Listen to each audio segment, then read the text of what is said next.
Hello, welcome to Wide Left Sports. Today, I am joined by Billings American Legion Hall of Fame inductee, Brock LaMeres. How are you doing today? Doing well. Thank you. What is inducted into the American? What does it mean to me? Is that what you said? Yes. What does it mean? Sorry, my microphone cut in and out there. It's a really unexpected and humbling honor. It's been a long time since I've played baseball, and I've kind of kept my eye on the Scarlets over the years and watched Adam Hoos take over for Dennis Megert and watched their success and how it's expanded. And so I've watched from afar. And so when I got the email about this Hall of Fame induction, it was really a trip down memory lane. I really started thinking about what it meant to me and how big of a part of my life it was. And so, yeah, it's a really big honor for me. That's awesome. So you mentioned, you were on the Scarlets and you were coached by Dennis Megert, which a lot of the Scarlets that are being inducted right now were coached by him. What does it mean to be coached by such of a big figure in Billings American Legion? Yeah, he was a legend for sure. I mean, my older brother played for the Scarlets, and he was also coached by Megert. And Megert was it was almost like this mysterious, fictional,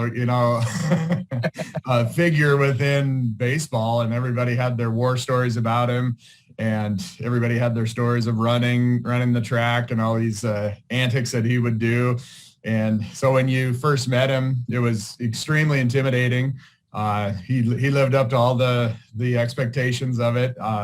And, as I learned later, he was all about developing players to become, good citizens and good human beings. And so with his approach was legendary, and it was really cool to be able to play for him for so long and then kind of see him, retire and be replaced by Hoost. And so, yeah, it was really cool. I'm really grateful that I got to play for him because of the kind of the history and the lineage that he left. And so I think that he retired not too long after I played for him. So I was very lucky to play for him. That's awesome. So I see here in your team history, you played for the Cardinals in 8th grade, and that's something that's not necessarily done all the time. Having play Legion, especially for you. Yeah, that was crazy. I made the Cardinals when I was 14, and I was the only 14-year-old on the team. And it was, I remember Megert calling my parents. I think he talked to him 2 times, once when I made the Cardinals at 14 and once when I made the Scarlets at 15. And it was a real, are you ready for this? This isn't, Little League baseball anymore. This is 7 days a week. This is traveling. This is right. It's the next step. And is this 14-year-old ready to actually commit to that? And I certainly was. I just couldn't believe it. I spent a whole year in awe of the older players that I was playing with. And so, yeah, it was crazy because all of my friends at the time, they were going and playing, they were still in Central Heights and, the league there. And I was going a different direction to practice every day. And it was a eye-opening experience. And, it was very humbling and really scary, to be honest with you. So you were able to spend 4 years with Coach Megert, obviously being on the Scarlets for 4 years. What are some of his, isms or things that he always said that have stuck with you throughout your life here? One of the big ones was the National Anthem. Yeah. And to this day, I am terrified when the National Anthem plays to move or crack a smile or do anything. And it's kind of funny when you're at the football games, at the Cat games up here, and people are talking or joking around, and I'm just like a stone statue. And I thought that was one of the coolest parts of being on the Scarlets. It was like when that National Anthem played, you did not move, you did not blink, you stared at that flag and you paid respect. And that was a really cool part of the Scarlets for me. I really liked that.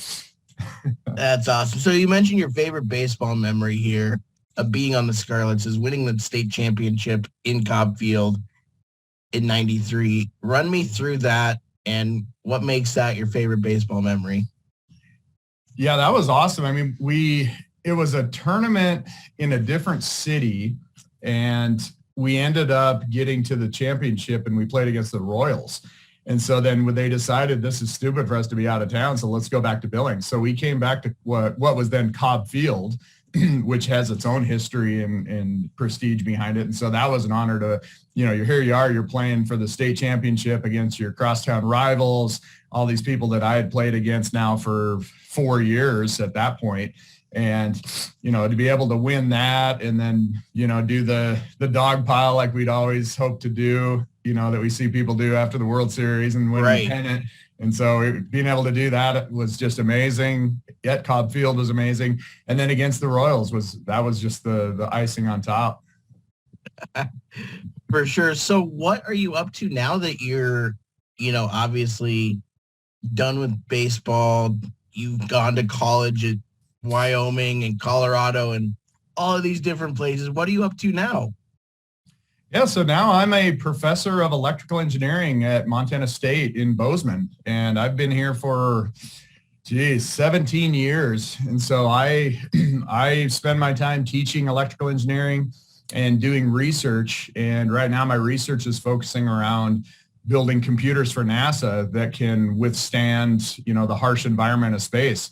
And so I've been fortunate enough to receive funding for projects from NASA to do all sorts of cool things. We've flown computers on sounding rockets and balloons. We've flown them on small satellites. We've gone to the space station 3 times. We actually as we talk, I have a computer on the International Space Station right now collecting data. Oh my gosh. And in 2024, we are sending a computer to the surface of the moon. And so next year is going to be kind of this crowning achievement of my research team that has been working on this at that point will be almost 2 decades. So it's been really, it's been an awesome experience to be on the other side of the classroom and teaching, and then being able to mentor students in my lab and also just travel all over the country to do these flights. So we've been in the deserts of New Mexico. We've been on the coast to launch off the eastern seaboard. And most people think that these launches are always out of Florida and it's really nice and sunny, but most of them are not. Most of them are up in the north. It's cold, it's windy, there's no people there. And so you travel to these remote places and do these flight demonstrations. And it's just been amazing. Wow, that is so cool. And actually, my dad and I were just talking yesterday about the NASA and MSU connection, and that's really neat. And now I know a face to that. So that's really awesome. Yeah. So you've had a lot of honors and awards at MSU throughout your time there. What do those awards mean to you? Yeah, those are really humbling also. I mean, I didn't really realize this, but as a teacher, you feel very alone. You don't get as much feedback as you might think when you're teaching, especially in college, where most of the students they file into the classroom, file out of it. And you're really worried, you're really stressed out about whether you're teaching right, whether the students are learning. And so when you get recognized for these awards, like all the teaching awards I've ever won, I mean, they're almost always from the students that do the nominations. And so you hear after the fact that, oh yeah, you really were a good teacher and I learned a lot. And you're like, wow, I wish you would have told me earlier because I was panicked the whole semester. And then lately, with this moon project, this is like our MSU's highest profile research project, I think, in the history of our university. So that's been really cool. There's been a lot of recognition about that. And, I'm trying to personally push that project as a way to just show other Montanans that, we can do that here in Montana. I was born in Billings. I went to, West High. I graduated from MSU. It's, we do this stuff in the state of Montana, and we are capable of doing that. And so you don't have to leave Montana to be able to do this cool stuff. For sure. I mean, that is so cool. I've always been fascinated with space. So the fact that we have that connection to NASA here in Montana, like you said, is awesome. For sure. So, going back to baseball a little bit, what are some memories that you have, I guess, told your kids? Because I know you have 2 kids that are a little bit older, so you probably told them some of the stories. Oh yeah. Yeah. You gotta scare them into scared straight, my big lesson with the Scarlets was, you don't see it when you're in it. That's the whole part of it, is you're just getting grinded down some days and on top of the world the next days, and you're doing things that you don't understand why. And now that you're on the other side of it, you start looking back and you realize that it's, you're learning to be part of something that's bigger than yourself, and you play an instrumental part in a team. You can make the team better by making yourself better, and there's things that you can do to make yourself better, goal setting and practice, perseverance, learning how to rely on teammates when you're down. But the big takeaway is that you're working on something that cannot be done by yourself. Mm-hmm. You can't win without your other players. And collectively as a whole, you can be better than the sum of the parts. And I use that lesson today. I mean, I manage a group of students that sometimes we'll have as many as 15 students in the room. We're working on projects where we're giving updates to NASA, and it's scary for the students to get on a phone call with NASA. It's the first time they've presented anything in their life, and now they're sitting there presenting to an engineer at NASA. And it's just, I use those lessons that I learned in American Legion baseball to this day to help form the team that I have here at MSU. And I think that it's very integral to the success that we've had. My students aren't individuals. We work as part of a team. And people graduate, people come and go, but I feel like there's a sense of team when they come through my lab at MSU. For sure. So my final question here is, what advice would you have for current Scarlets and Royals just about life, about baseball, just anything? What advice would you have for them? Yeah, I would say there's a few things. It's the first one is try to enjoy it. It is such a cool time in your life, and you're running so much you don't understand it. You're traveling, you don't really get it, but it is a game, and you only get to do it once in your life. So try to take a second and enjoy it and see how big of a deal it is to be on the Scarlets and the Royals.